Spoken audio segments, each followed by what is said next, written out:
So most people in your companies, if you're listening to this, are using AI probably against your AI use policy. Don't wait for the revenue to hit from, a new client or what have you before you start making decisions. You should plan in advance that if this client lands and if we get this contract and it's going to mean more cash flow, we need to figure out what the plan is going to be now as opposed to waiting until the moment. But it just shows you that the world, the technology is moving a lot faster than corporate policy, and it's creating attention behind what the company wants from workers, and then at the same time handcuffs them in terms of delivering on that promise of higher productivity using these tools. Hi, if I could just have 45 seconds of your time for 2 quick points before we begin this episode. The first is thank you. Thank you for listening or watching this episode of The Leadership Standard. It means the world to us. We have a passion for what we're doing here. And the second thing is, if you haven't already, we'd ask you to subscribe so we can continue to bring the most influential, relevant, and inspiring leaders in the world of small to medium-sized business across Canada and the world. Thank you.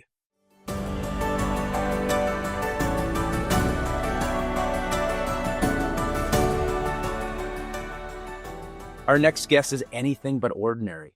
He was first trained as a neuroscientist, took a detour as an aspiring race car driver, that's true, and ultimately became one of the most recognized voices in personal finance. He is chair of the Foundation for the Advancement of Investor Rights, a columnist with the Globe and Mail, co-founder of the Advisor Video Bootcamp.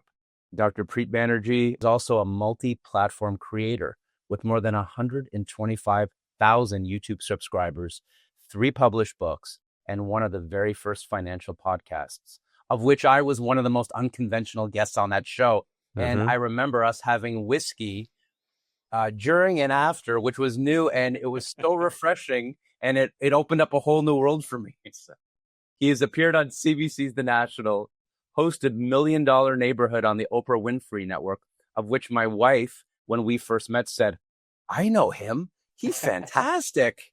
And she never commented on other speakers who I knew, and earned a doctorate in business administration for his research on the value of financial advice. I consider Preet a friend, and I always leave more informed after the conversation than when I came in. And he is, in the best sense of the word, a quintessential Renaissance man for today. Preet, welcome back. Thank you so much for having me back, Jamie. It's always a pleasure to talk with you. I love when we get to hang out. Preet, let's start off with, what are you working on now? So what projects are top of mind right now for you in finance, financial literacy, AI? Yeah, absolutely. So there's sort of 2 prongs for 2026, and they're somewhat interrelated as well. One is my work in commercial applications of artificial intelligence, specifically for wealth management industries. And so my keynote, which has been the most successful for the last year, has all been about how we think about the impact of AI with our livelihoods and our ability to do work, which is a very common topic, I would say, on the speaking circuit. But I actually do work in this area, actually applying what I'm talking about. So my core audience has always been, financial professionals and anyone working with money to some degree. And that is one of the industries where there's a lot of threat about the impact of AI and what it can do and what that means for individuals who work in these various industries. And so I talk a lot about the history of innovation and how these fears about the impact of new technology is nothing new. And what also is not new is that after this initial period of people being confused, maybe anxious, once people who have skills and expertise start using these new tools to complement those skills, they actually become supercharged. So that is something that is sort of sweeping the industry when it comes to, keynote talks. But I actually go a little bit further. I always build a little custom app to show people exactly what I'm talking about, specific to that industry.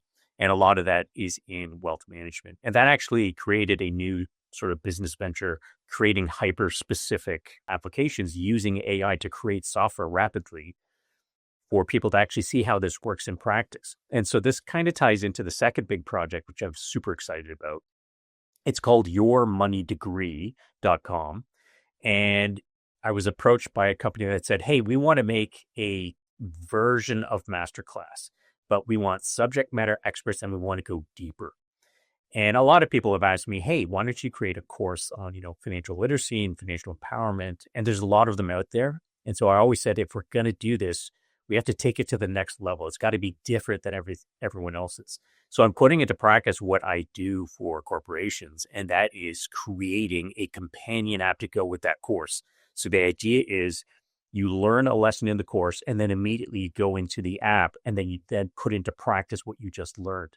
And to give you an example of how this is so attainable for so many people and how this can apply to business leaders today, I have this company called MoneyCaps, which creates financial planning software for financial advisors to give advice to people who don't have a lot of money. That software platform probably took 3 years to fully build the first version and cost $400,000 in development costs. This new companion app is way more fully featured, and I built it myself, and I do not know how to code, but I used AI to code it for me. And it probably took 2 months and maybe $3,000 in credits for, the AI costs. And then what I'll do is I'll have my software developer come in and clean up the code, make it secure, button it down. But I created the prototype myself. It's something that would have cost maybe $500,000 a few years ago. I did it for a few grand. So that's putting that into practice. And that is about to launch in December. I'm super excited about it. On that note, you referenced on a social media post an MIT study that said 95% of companies using AI see zero return. And you called it the Gen AI divide. Can you talk a little bit more about that particular study and its implication now, and also how you're addressing that? Yeah, absolutely. Yeah. So as you mentioned, there's this bombshell study that came out. It basically said 95% of projects that companies who start to test AI and implement it into the workplace fail. They show no return on investment. And I think that is a signal of what I talked about off the top, which was we're in this messy phase. And right now, there's a lot of executives who are just saying AI is the buzzword. Let's throw some money at it and see what happens. And they don't really have a strategy. And so I think that's part of the messiness right now. And we'll enter a phase soon when we start to see how we can apply AI smartly and efficiently in business to actually get that ROI. But another interesting aspect of that study was the divide was between corporations who are not using it to any great effect so far en masse, but the individual workers who have shadow accounts that their employers don't know about, and they're using AI all the time. So most people in your companies, if you're listening to this, are using AI probably against your AI use policy. And so what that's saying is that there is a demand from workers to use these tools to help them be more efficient. And sometimes they get stymied by company policies, which take a long time to develop because, people want to be a little bit more conservative when it comes to protecting data integrity, all that stuff. It's all valid. But it just shows you that the technology is moving a lot faster than corporate policy, and it's creating attention behind what the company wants from workers, and then at the same time handcuffs them in terms of delivering on that promise of higher productivity using these tools. Because if they do make these tools available, it's a very watered down version with a lot of guardrails. And a lot of employees will say, I don't get this hype about AI. You're telling me it does all this stuff, and then you give me this. And it lets me do this one thing and not very well.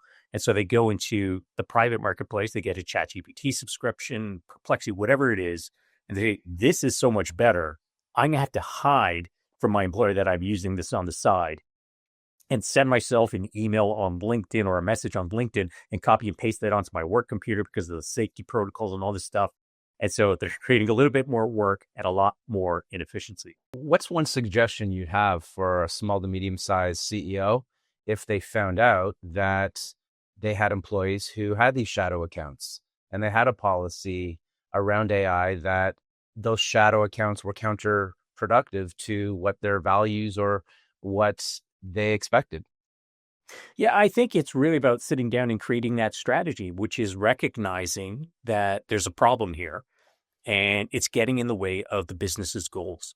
So if you see that workers would find benefit in using AI, and if, according to this study and many other sort of anecdotes out there, there's a lot of company corporate policies that kind of limit the use of these tools.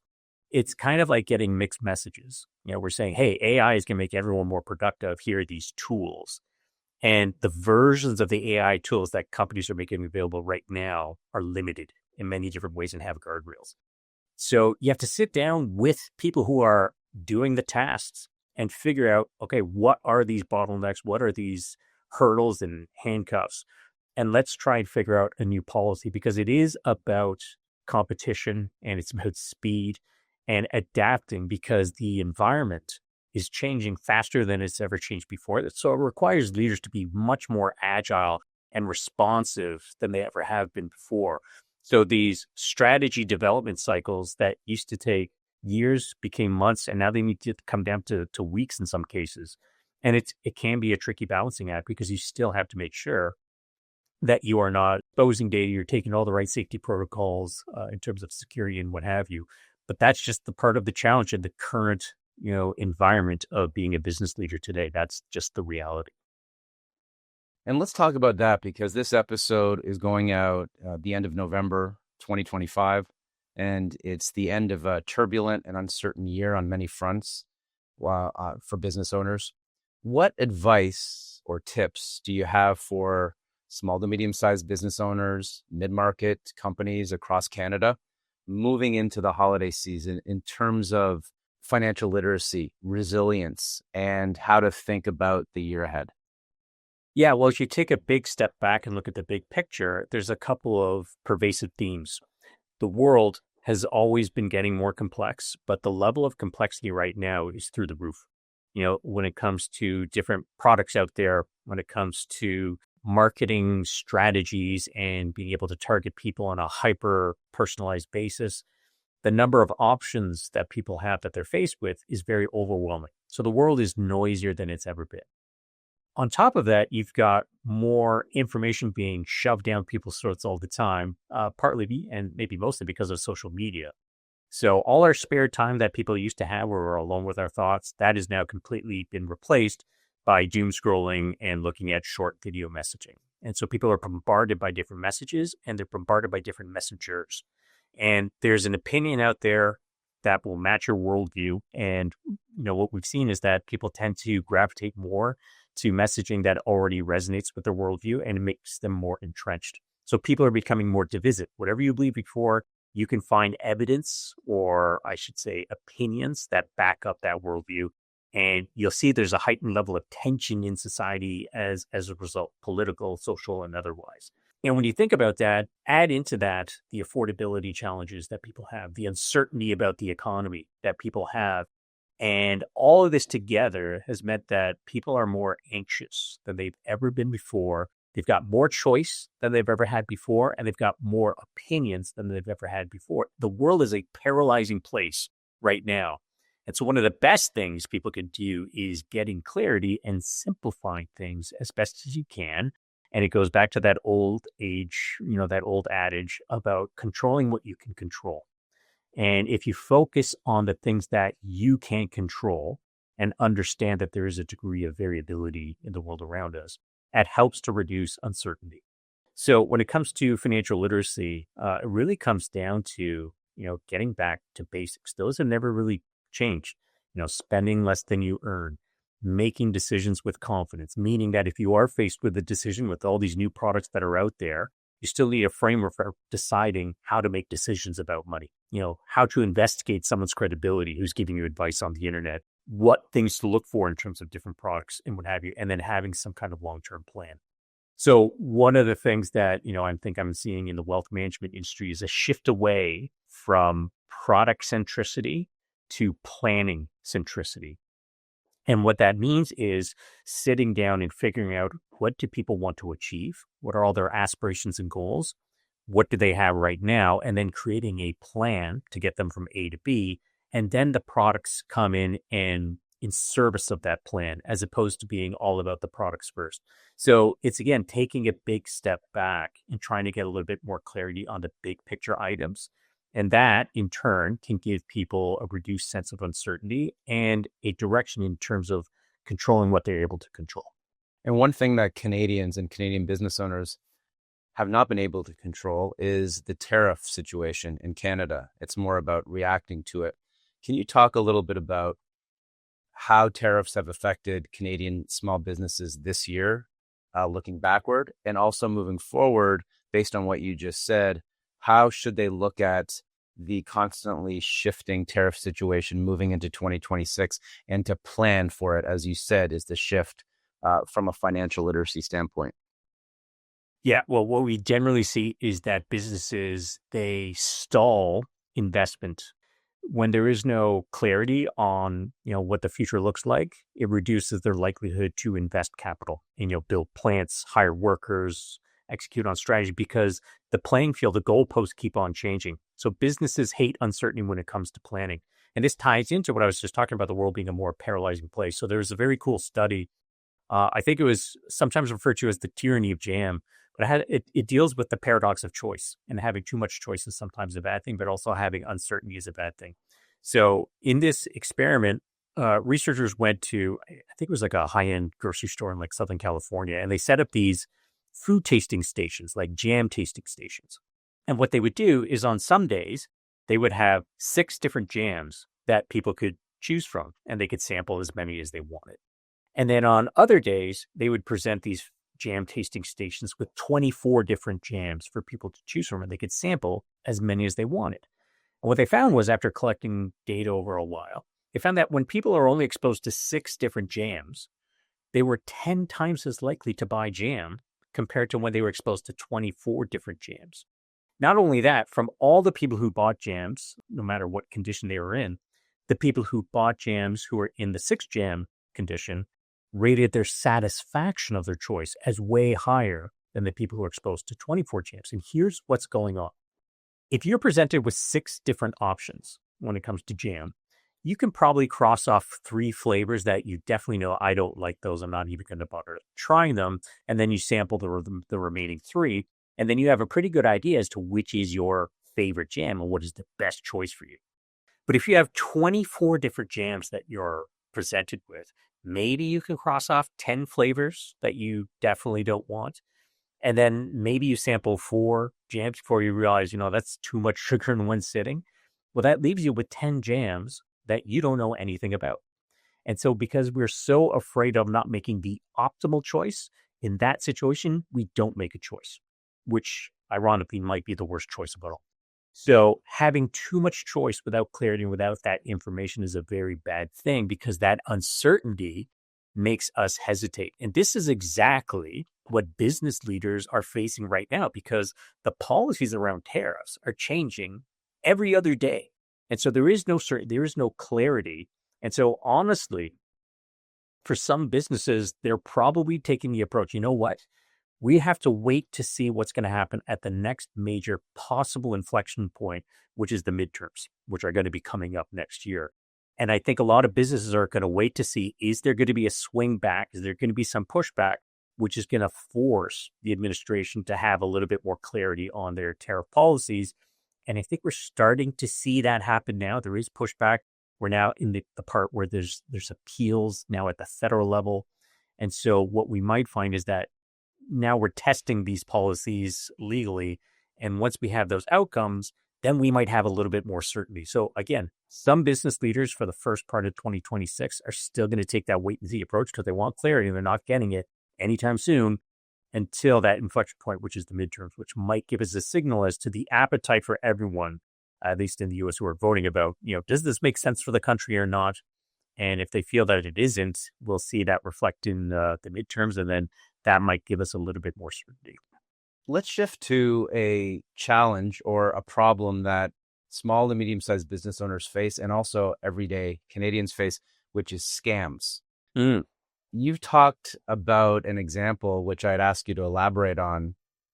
It was called the Mark Carney crypto scam. Can you talk about that? on a micro level and how you might see that more prevalent affecting Canadians?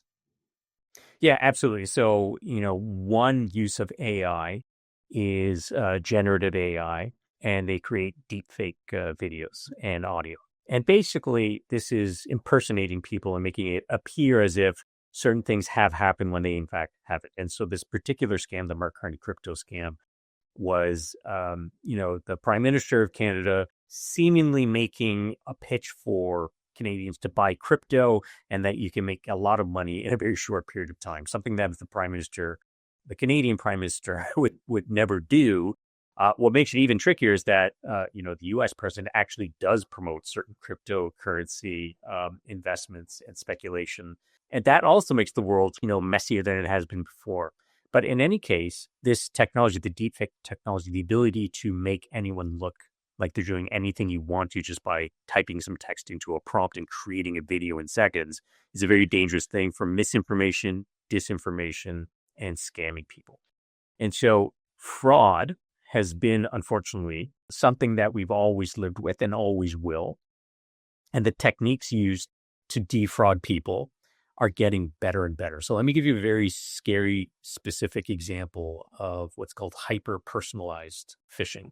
So people are probably aware of, back in the old days, you could more easily detect a scam email, a phishing email, which is designed to get you to click a link in one of the emails. They called it phishing because they're casting this sort of line into the waters, hoping that they'll get a bite. So it used to be high volume, low success rate, send everyone an email, hope they click on it. And if they do, we got them. So as time goes on, people get a little bit smart to these scams and a little bit more vigilant, but they're getting harder and harder to detect because now a hyper-personalized phishing scam aided by technology and AI could look like this. You just started a new job. You make the announcement on LinkedIn. You provide the details like, hey, I'm happy to announce that I'm starting a new position at company XYZ. Well, scammers are using scraping technology to look on LinkedIn all the time to look for all these job announcements. They'll say, it looks like Jamie has just started a job at XYZ. They will create a fake website based on that company's design, their brand guidelines, everything. They'll send you an email purporting to be, someone in HR saying, hey, welcome to the company. We got to set up your employee portal so you can access your benefits and payroll. Just log into this website. And you're thinking, yeah, I just started at this company. This is a normal thing to do. You click on the link and they've got you. And then you start uploading your financial information. They got you even worse. So this is an example of how you can use technology to increase the success rate of all these different scams. They're just getting better and better. And what this means for business leaders is that this is now a concern that has to go to the top of the priority matrix when it comes to managing your business, is dealing with the increasingly sophisticated threat of scams and fraud, because you either have been scammed or defrauded or you will. There is no third option, and that is the world that we live in. So when it comes to thinking about planning for the future, this needs to be an ongoing part of managing a business and putting that right at the top of your risk register, your risk matrix, dealing with the threat of scams and fraud.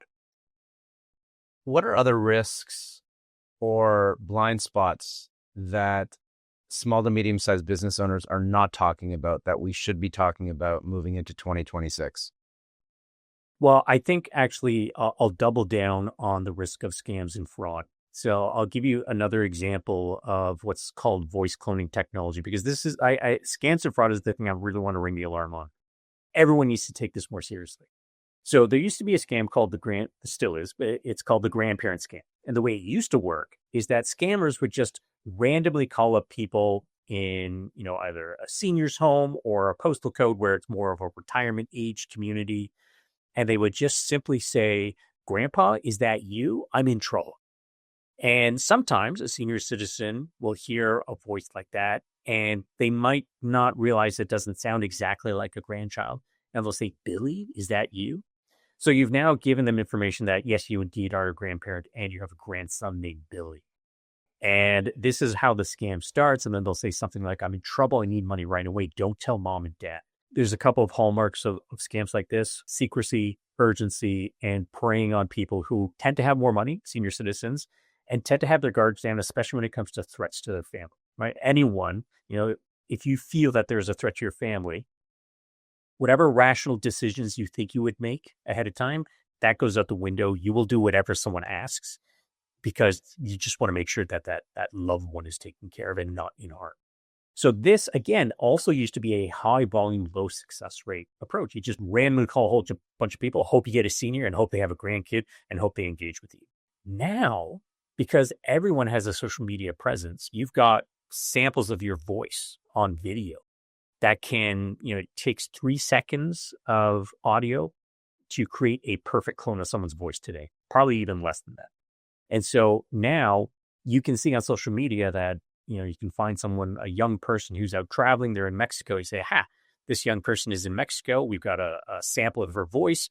Let's clone that voice and then contact their grandparents because we can see on their network, who they might be connected to.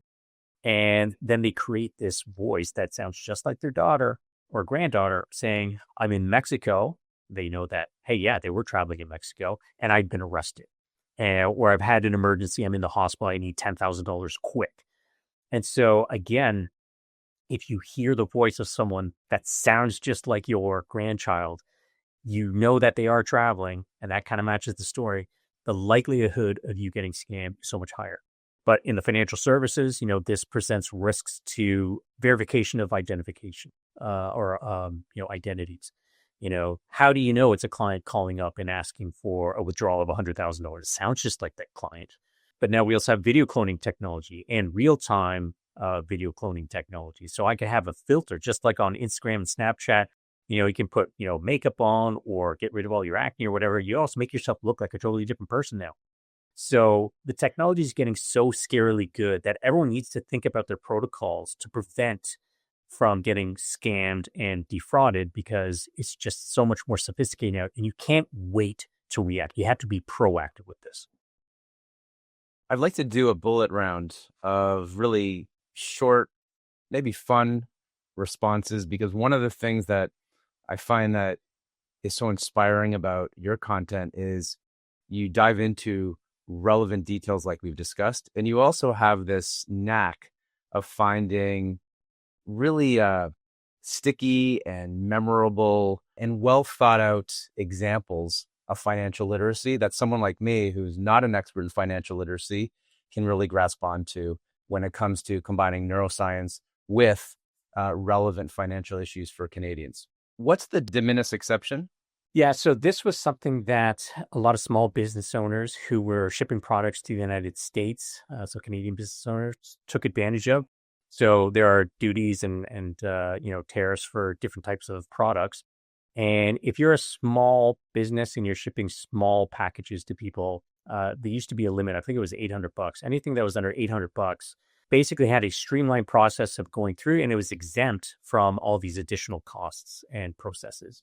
And so as part of the changing policies with the U.S. administration, they got rid of the de minimis exemption, which meant that the red tape to send over, let's say you make little necklaces or, little knickknacks or whatever it is, all of a sudden the cost went through the roof for your end consumer. So they're less likely to buy it. And the processing it took to get it across for customs processing just became a lot more difficult and cumbersome. So this was a real blow to any small business in Canada who had a lot of customers in the United States, because that de minimis exemption was kind of a lifeline for these businesses. But this was a clampdown in response to, I think it was originally portrayed as low quality, high volume manufacturers overseas, like in China, that were taking advantage of this de minimis exemption and their lower cost to produce products, along with not being subject to these costs and processes, was deemed to be maybe unfair to local businesses. Why, when we refer to expensive things, we say it cost us an arm and a leg? Oh, yeah, this is a great one. So everyone knows that phrase, something is expensive, we say it costs an arm and a leg. So there's two competing theories as to where this phrase comes from. And the first one is very interesting, goes back to the time before cameras. If you wanted to get a likeness of yourself for posterity's sake, you would hire a painter to paint you instead of getting a photo effects so they didn't exist. And so if you're lower income or maybe middle class, you could only afford to have your head and shoulders, your bust painted. And if you were wealthy, well, you could have more, you could afford more of a painting. So you could hire someone to paint your bust as well as maybe down to your waist, which would include your arms. And if you were really wealthy, you could afford a full body painting, including an arm and a leg. So that became sort of known as someone has a lot of money, or that is very expensive, costs an arm and a leg. Now, the second theory around that has to do with literally paying the high price of war by, losing an arm or a leg coming back from the battlefield. So I think that is probably the more accepted origination of that. But the first one was believed to have been the source of it as well for a while. So we don't know exactly which is the real source, but those are the two competing theories. You told this really good example using a cinnamon roll as, if not a metaphor, to prove a point. Can you talk about the cinnamon roll and what it has to do with financial literacy today? Yeah, it had to do with a technical concept known as hyperbolic discounting, which was related to our present bias. And what that means is anything that happens in the present is psychologically magnified in terms of its significance in our brains. So if something is pleasurable and it happens right now, the psychological weight of that pleasure is magnified. If something is unpleasant, like, putting money aside for the future and foregoing that consumption, that pain is magnified because it happens in the present. And if it happens in the future, then both the pain or the pleasure or whatever it is minimized because it is so far in the future. So this is what we mean when we say we are present biased. And so an example of how this affects our decision-making was given by this imaginary scenario where, let's say someone presents to you a freshly baked cinnamon roll. I mean, it's so fresh that you can still smell the freshly baked dough in the air with a hint of cinnamon in the air. And it's so fresh that as this cinnamon roll is coming closer to you, you can feel the warmth emanating from the plate, from the cinnamon roll itself. It's so fresh that you can still see that the icing is still melting down the side of the cinnamon roll before it takes its final set position. And as you're thinking about this, your mouth starts to water, right? So imagine you've got the cinnamon roll right in front of you, and then you're presented with a question. Would you like one free cinnamon roll right now, or would you rather have 2 free cinnamon rolls in 1 week? And so most people would say, well, give me the cinnamon roll that's right in front of my face, right? It's literally right in front of your face. You don't want to wait a week, even though you'd have double the amount of cinnamon rolls, which would be the rational choice. But if you change the question, when you say, would you rather have 1 free cinnamon roll in 1 year or 2 free cinnamon rolls in 1 year plus 1 week? Now everyone chooses to have 2, right? Now they do choose to wait that extra week. So if you look at the architecture of that question, it's the same. Would you like 1 free cinnamon roll at time X or 2 free cinnamon rolls at time X plus 1 week? But if you change X, you change people's response. And so this is a great lesson in terms of how you can combat this. And that is through pre-commitment. That is, make your decisions in advance of when you feel the effects of those decisions. So if you're an individual and you're going to get a bonus at the end of the year, decide how you're going to allocate that money now. Don't wait until the day that you get the bonus. Decide in advance how you're going to use the money, because you're more likely to make a rational choice. If you wait until the money comes upon you, you're much more likely to spend on something that is going to give you short-term pleasure. So make your decisions in advance. This applies to business owners as well. When you're thinking about next year's business planning and forecasting revenue and investments, you want to do this as far in advance as possible and be proactive as opposed to reactionary. But again, I think most businesses probably know that, but this is the reason why it's so effective.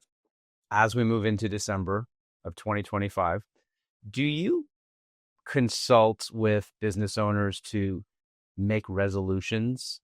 You talking about plans, or do you frame it in a different way? And if so, what are those plans or resolutions or strategies at this time of year? Do you suggest that small to medium-sized business owners and CEOs plan?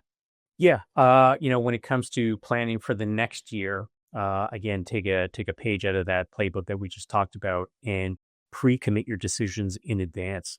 So don't wait for the revenue to hit from, a new client or what have you before you start making decisions. You should plan in advance that if this client lands and if we get this contract and it's going to mean more cash flow, we need to figure out what the plan is going to be now as opposed to waiting until the moment.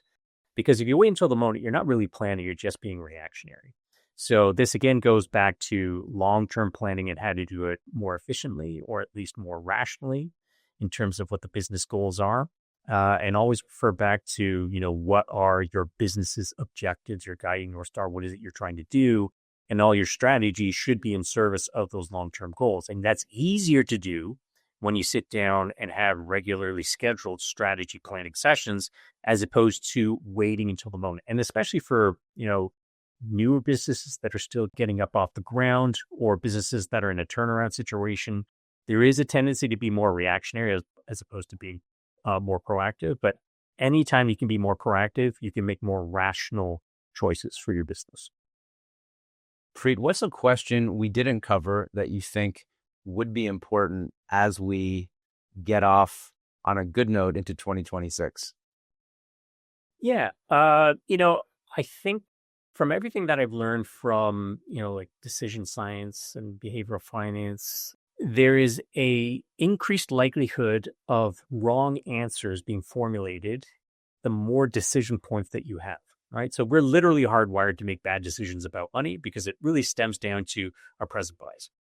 So the more we can reduce our decision points, the less errors I think that we'll have. And that means making decisions in advance, right? So I'll give you an example when it comes to one of the best things you can do for your personal finances is pay yourself first, right? And automate your savings for retirement. Why does that work so much? Well, if you automate it in advance and you sit down and decide, what should I be saving for retirement? You decide it's X, and then you automate that by setting up an automatic transfer into your investment account. You no longer have to think about making a monthly contribution every month. The alternative would be every single month, waiting to see how that month went, and then seeing how much money is left over at the end of the month to decide, well, should I put money into retirement or not? We know it's a good idea to save for the future. But if you wait at the end of every month to make that decision, not only are you going to have some months where you ran out of money, you're going to have some months where maybe you do have a bit of a surplus, but it's very tempting to spend it on something that will give you short-term pleasure instead. So every decision point, you now have 12 of these a year, and then however many years to retirement. So hundreds of potential decision points, which means hundreds of potential points of failure for decision making. So by automating things, you eliminate the need to make those decisions every single month. You just have to make a tough decision one time. And once you put it into place, it's actually very easy to stick to that plan. Everyone I've ever talked to who has been successful in saving a lot of money up for their own personal retirement, they always say the single greatest thing I ever did when it comes to money management was just making it automatic, paying themselves first. So that's the one thing I would point out, which I think is good universal advice in terms of the applicability to different aspects of personal and business leadership, is think about how you can reduce the number of decision points in your life through automations. Just two final questions. The first one is, what do you want to be celebrating 1 year from now? 1 year from now, I want to be celebrating the successful launch of yourmoneydegree.com. I've been working like crazy on it the last while, up until 2 a.m. every single night as we're preparing for the soft launch. I'm very excited because this is actually targeting people who don't actually have a lot of money, because for my doctoral research, one of the biggest findings was when you have a lot of money, you've got a lot more choice when it comes to getting financial advice. When you don't have a lot of money yet, you don't really have a lot of choice. You tend to face more sales pressure as opposed to, planning advice. And so this endeavor is targeted to try and get better financial guidance to the mass market, who I think are somewhat underserved when it comes to, good quality advice that puts them into a position where maybe they can take advantage of different types of advice down the road. So I'm super excited about that. Is there any other places that we can find out more about your work? Probably the best place is my own personal website, because it links to the various different projects that I work on. It's just preetbanerjee.com. You'll have a link to my thesis there on the value of financial advice, links to my keynotes. That's a big part of my business these days, is going around and talking to companies about how we are hardwired to make bad decisions about money, and also about the impact of artificial intelligence in businesses in general and how they can sort of navigate this brave new world. It's got links to the upcoming course for people who want to sign up in advance. It's all there, preetbanerjee.com. Dr. Preet Banerjee, my friend, it's always a pleasure and an honor. I learn from you every time we speak, and it inspires me to dive deep in an area that I'm not an expert in. And I really appreciate the value you offer every time. And I don't say this often, but if you are a small to medium-sized business owner and you're looking for a keynote or a consultant or an expert at the highest level when it comes to financial literacy, Preet is the best of the best. I've seen him in action, and he is, bar none, top of class, not just in Canada, but globally. Thank you, Preet. Thank you. It was very flattering and always a pleasure to hang out with you. Thank you for listening to another episode of The Leadership Standard. If you want to hear more episodes or see more episodes like this one with the world's leading thinkers in leadership and business, like Marshall Goldsmith, Don Yeager, Seth Godin, Daniel Pink, Dory Clark, and more, then go to The Leadership Standard. You'll see the links below. Additionally, if you are a small to medium-sized business owner, a key executive across Canada, and you want to be part of an influential group of some of the leading business thinkers in the country, look at techcanada.com, tec-canada.com, to help your company grow, to help you develop the skills you need as a leader, and to be part of a group of like-minded people in a confidential space where you get together every month to see how you can develop your skills to become the leader that you know that you can be and take your leadership skills to the next level.